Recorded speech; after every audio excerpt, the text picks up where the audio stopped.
Olá pessoal, e aí então vamos para a correção da atividade da semana que foi do dia 11 ao dia 15 de maio, né?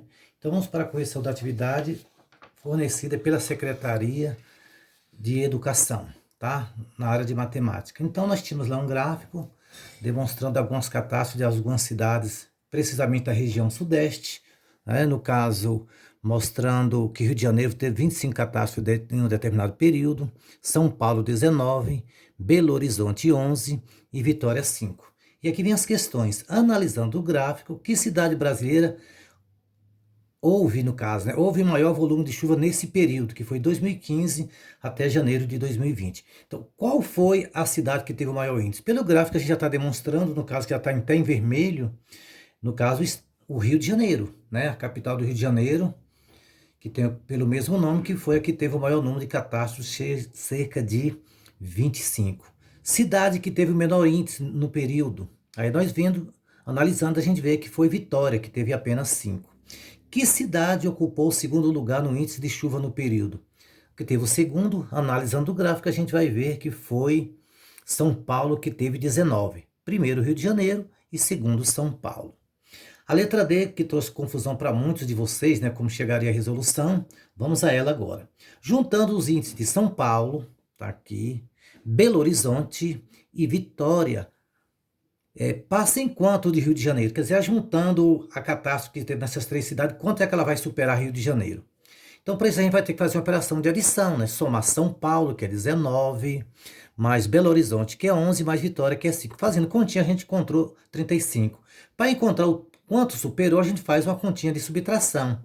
Pega, no caso, o valor de 35, que é das três cidades, e subtrai com a quantidade de catástrofe que teve no Rio de Janeiro. E fazendo continha, a gente encontrou aí cerca de 10. Aí termina assim, qual foi a operação que a gente utilizou para chegar a essa operação? Então, a gente utilizou apenas a adição e depois a subtração. Lembrando, respondendo primeiro, superou em 10, né? Tá bom, gente? Então, dando continuidade, agora a gente vai fazer a resolução da atividade que o professor sugeriu. Só quero lembrar vocês que a gente está procurando seguir o plano de curso com as atividades que a gente está orientando para vocês, viu? Então, veja, relembrando o nosso plano de curso. Nós ainda estamos aqui ainda da primeira unidade, potências e raiz, e são os conteúdos que a gente deveria ver da primeira unidade, que nós vamos estar estudando passo a passo. Já estudamos potência, agora estamos estudando a raiz, depois disso estaremos estudando cálculo algébrico, tá bom? Então vamos dar continuidade, mostrando o porquê que o professor está trabalhando com vocês agora, raiz quadrada. Bom, a atividade que ficou proposta foi o seguinte, para a gente encontrar a raiz quadrada de frações. Nós já estudamos o que é a raiz quadrada, né? É a operação inversa de um número elevado ao quadrado. E aqui o professor colocou raiz quadrada de 9 sobre 25. Tá bom? Então, sempre a raiz quadrada de uma fração, você calcula o valor do numerador e depois do denominador, vice-versa. Se quiser procurar isso primeiro, tanto faz. Mas a resposta aparece nessa forma. O valor do numerador fica no local do numerador e o resultado do denominador aqui assim, né? Na linguagem mais simples, o de cima com o de cima e o de baixo com o de baixo. Qual a raiz quadrada de 9? É 3. Por que é 3? Porque 3 vezes 3 é 9. Raiz quadrada de 25. Tá como resposta aqui 5. Por que 5? Porque 5 vezes 5 é 25. Na letra B está a raiz quadrada de 100, 400 avos, né? Então, primeiro calculando a raiz quadrada de 100. Raiz quadrada, qual o número que ele vezes dá 100? Só pode ser o 10, né? 10 vezes 10 dá 100. Raiz quadrada de 400 é 20. Por que 20? Porque 20 vezes 20 dá 400. Nesse momento é aconselhável que a gente faça, no caso, a decomposição. Vamos decompor 400 só para provar o resultado mesmo? Lembra que para fazer a decomposição a gente tem que trabalhar com os números primos, seguindo essa sequência aqui, tá bom? Eu sempre coloco até o 11, que geralmente a gente não vai muito mais além disso aí, não. Primeiro a gente começa fatorando usando 2. Quanto é 400 por 2? 200, né? 200 por 2, 100. 100 por 2, 50. 50 por 2, 25. 25 não dá mais por 2. Será que dá por 3? Para ser por 3, a soma desses algarismos tem que estar na tabuada do 3. Ó. Então, 2 e 5, 7.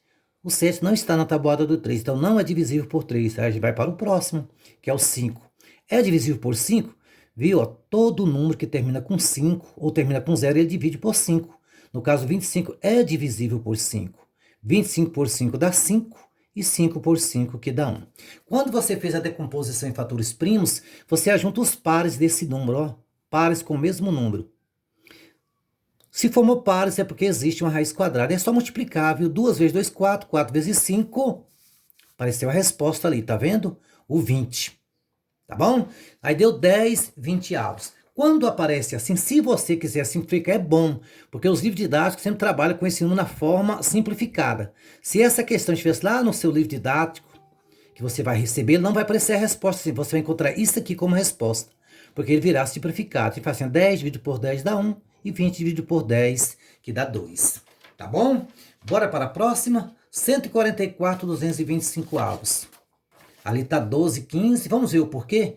Primeiro, porque a gente vai ter que decompor em fatores primos. Tá bom? Vamos pegar aqui o 144, né? 144 e vamos decompor em fatores primos. 144 ele divide por 2, que dá 72. Ainda divide por 2. 72 por 2, que vai dar 36. 36 por 2, que dá 18. 18 por 2, que dá 9. Agora o 9 não divide mais por 2. Será que divide por 3? Divide, né? Porque o 9 está na tabuada do 3. 9 por 3 dá 3. E 3 por 3, que dá 1. E agora ele vai ver se formou pares, né? Formou um par com esse 2, um par com esse 2 e um par com 3. E agora é só multiplicar. 2 vezes 2, 4. 4 vezes 3, 12. Tá ali, né? Vamos ver o 225, o tanto que dá? Para ver se tem raiz quadrada desse cara aí. Vamos lá, 225 e fatorando ele. 225 não divide por 2, porque ele é ímpar. Será que divide por 3? 2 de 2, 4, 5, 9. Divide, né? Quanto é 225 por 3? Vamos fazer a divisão aqui para ver. 22 por 3 dá 7, 7 vezes 3, 21, para 22, 1. Traz o 5, faz 15, 15 por 3 dá 5, 5 vezes 5, 5 vezes 3, 15, para 15, 0. Então dá 75. 75, será que ainda divide por 3? 7 e 5, 12. Divide. Aproveitar a carona aqui, viu? Dividido por 3. 7 por 3 dá 2. 2 vezes 3, 6, para 7, 1. Traz o 5, faz 15. 15 por 3 dá 5. 5 vezes 3, 15, para 15, 0. Olha, tá dando 25. 25 ainda divide por 3, seguindo essa sequência aqui. Não divide, né? Mas divide por 5. 25 por 5 dá 5. E 5 por 5, que dá 1. O que é que você vai fazer agora? Multiplicar, formar os pares. Formou um par com cada número? Formou. Então existe uma raiz quadrada dele. Então 3 vezes 5, 15. Olha aí a resposta. Como é que a gente faz agora, que está aqui na forma simplificada? Eu vou tentar dividir ambos os números pelo mesmo número. Eu consigo dividir 12 por 4, mas o 15 não dá. Eu consigo dividir 12 por 3? Consegui 15? Também. Então vai ser divisível por 3, ó. 12 por 3 dá 4 e 15 por 3 dá 5. Certinho? Tá dando para entender? Mas praticamente quase todos vocês acertaram, viu? É só mesmo para cumprir o protocolo aqui de fazer a correção. Vamos para o próximo. Raiz quadrada de 900, 1.600 avos. Por que é que está essa resposta aqui? Primeiro vamos descobrir fatorando 900. Vamos ver aqui? Toda vez tem que colocar isso aqui para a gente não esquecer, né? Senão a vaca vai pro brejo.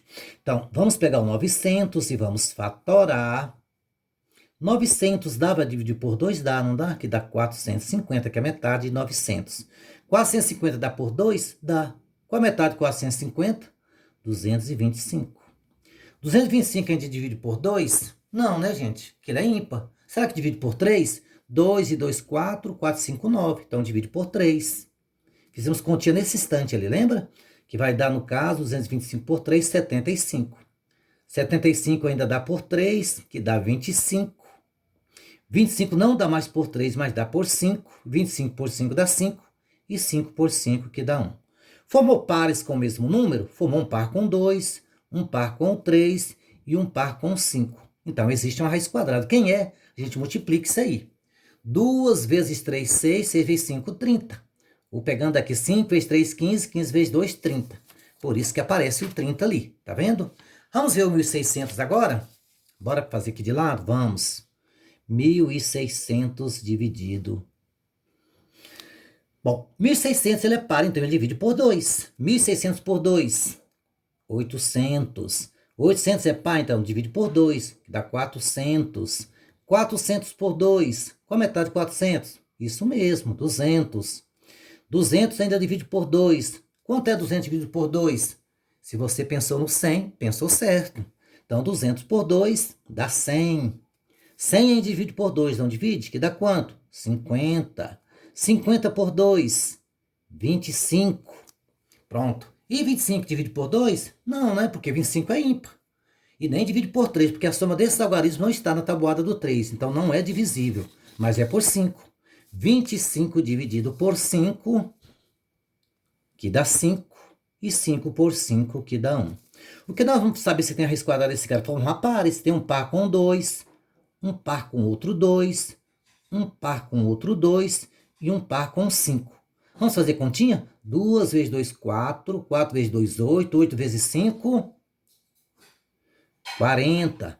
Ou pegando aqui, se você achar mais difícil, 5 vezes 2, 10. 10 vezes 2, 20. 20 vezes 2, 40. Por isso que aparece ali, assim, tá vendo?